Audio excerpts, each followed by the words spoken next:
Welcome to Joffy Noodle Legs and the Horror House. Hello guys, welcome back to the channel and welcome to a video nasty film review. Tonight we're looking at 1981's The Prowler. Now this is an American slasher film, and before we get into it, let's have a look at any special features it may have.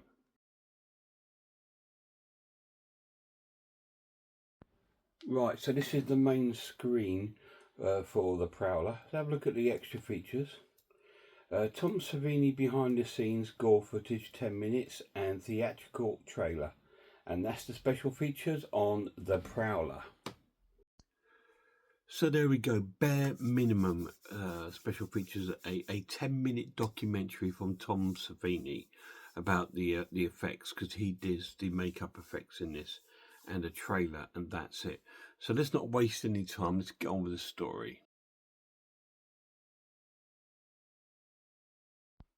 Yeah, this film is made in 1981, and it stars Vicky Dawson as Pam McDonald, and it also stars in it, what's the guy's name? Christopher Gauntman as Mark London. They're the main two characters. We've got Lawrence Tierney as Major Chatham. He's another character I know from before. Farley Granger as the Sheriff, George Fraser. He plays the sheriff. And we have a cast of many other characters played. I'll try and remember what I can, but my memory's not brilliant. We have Cindy Weintraub playing as Lisa. Lisa Dunshee playing Sherry. Carl is played by David Senderholm.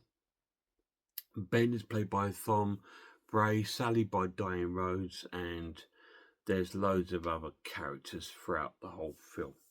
Now, this is this was called Rosemary's Killer, I believe, over here, and it's based upon the film starts sort of like in 1945, post-war, and we see all sort of clips of soldiers coming home from the war, and we cut to like a letter written by Rosemary to her boyfriend, who's a soldier away fighting the war, and she writes to him. She's played by Joy Glankum in this, Rosemary. She writes to him telling she can't wait for him anymore. I think she's sort of found someone else, so she can't wait for him anymore. So that's when the sort of film starts, and then we're at a graduation dance in 1945, where we got like a big band playing Glenn Miller songs, and we got like all these 1940s cars outside, and all the girls dressed in their big frocks, and the guys in their sort of suits or uniforms and stuff like this. And we meet Rosemary, and she's sort of like with some other guy. I can't remember his name in here, but anyway, he's supposed to be quite rich. He's the son of one of the main sort of like guys that runs the town, like a sort of mayor almost.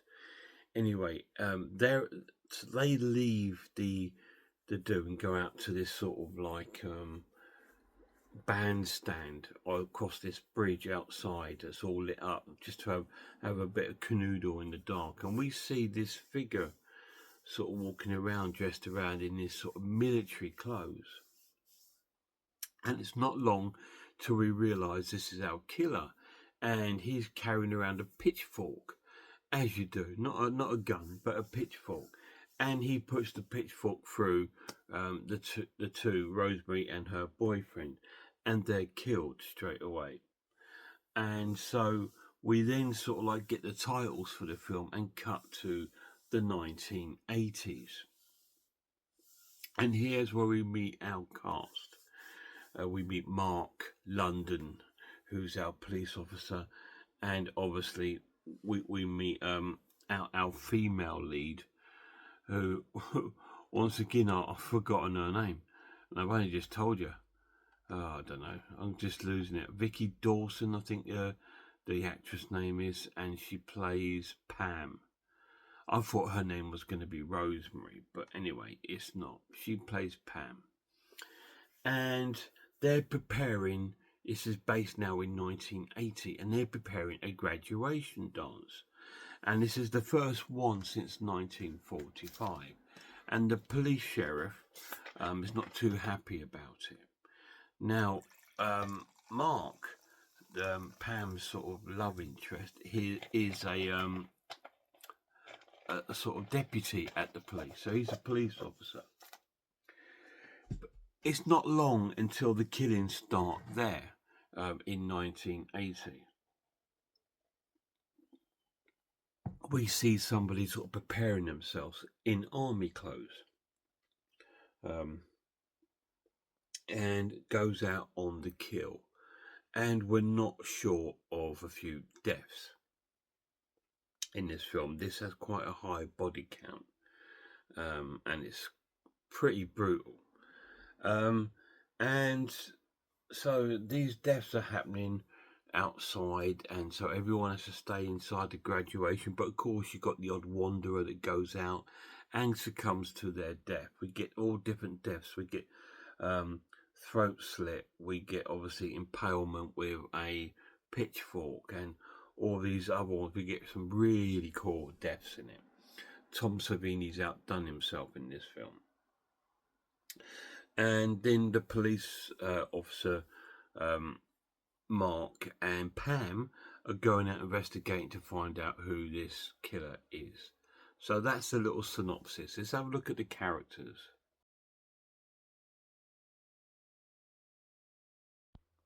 To be honest, the characters are pretty good in this film. You know, they actually played the parts really well, and they're quite convincing. It's not too cheesy. Vicky Dawson plays Pam really well, and plays the character excellently. I do like her character. I like Mark's character, although he's got like the funkiest haircut, which is a bit weird. And all the other sort of characters are kind of cannon fodder, apart from these two in the film. They all end up sort of succumbing to brutal ends. So out of the two main characters, they're pretty cool and they're pretty believable. And our killer has a real strong screen presence, which is fantastic. So let's go to my final verdict. So this is an essential watch. It's 10 out of 10 from me. It is a fantastic slasher film, and I'll tell you why. Because it has remnants, you can see it's wearing its influences on its sleeve. You can see that the director of this film, obviously an Italian horror fan, there's a lot of sort of like influences from the early Mario Bava sort of slasher films, like Bay of Blood, right through to Giallo films.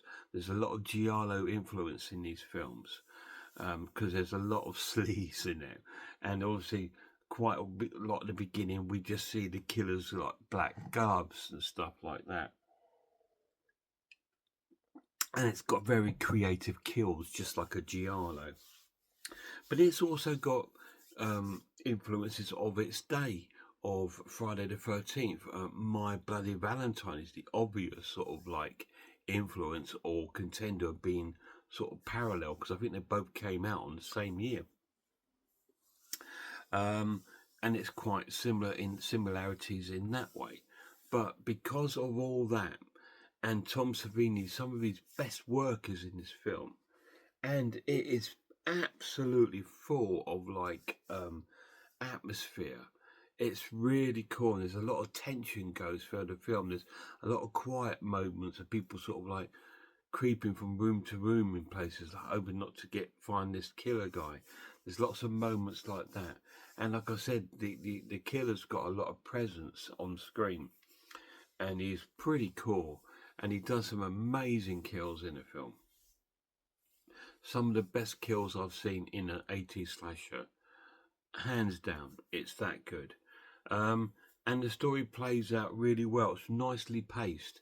There is some sort of slow moments, which is cool, but then there's out and out killing moments, and it's just like, okay, slow down a little bit. I'm trying to keep up with what's going on because it's quite a high body count, and you see all these deaths. They're not like off screen, and they are brutal, and it's fantastic. Now, this was a Section 3 video nasty, which kind of shocks me. To me, this should have been a Section 1 video nasty. When you see films in Section 1 like Dead and Buried, and you think, how on earth is that a Section 1?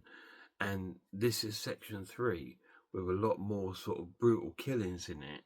And Tom Savini doesn't hold back. You're just thinking, how has this only got? How did this get passed?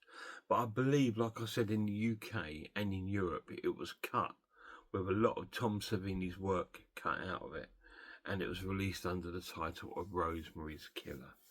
But now we've actually got the uncut version here on Blu-ray, which is through Blue Thunder. This is an American release, but it is all regions. So if you are thinking of picking it up, it's quite out of stock in a lot of places, but if you shop around, you might be able to find it.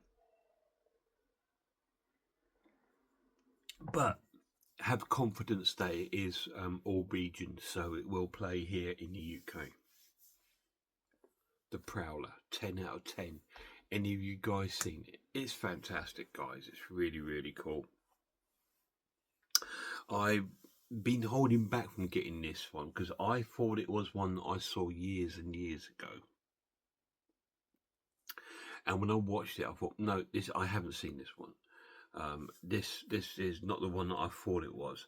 And when I think about it now, the film I was thinking of was Graduation Day, which I do have.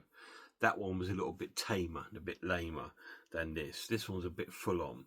If you sort of mix, like I said, My Bloody Valentine pieces with Italian giallo, you pretty much got the Prowler, and it's really, really great. I highly recommend it.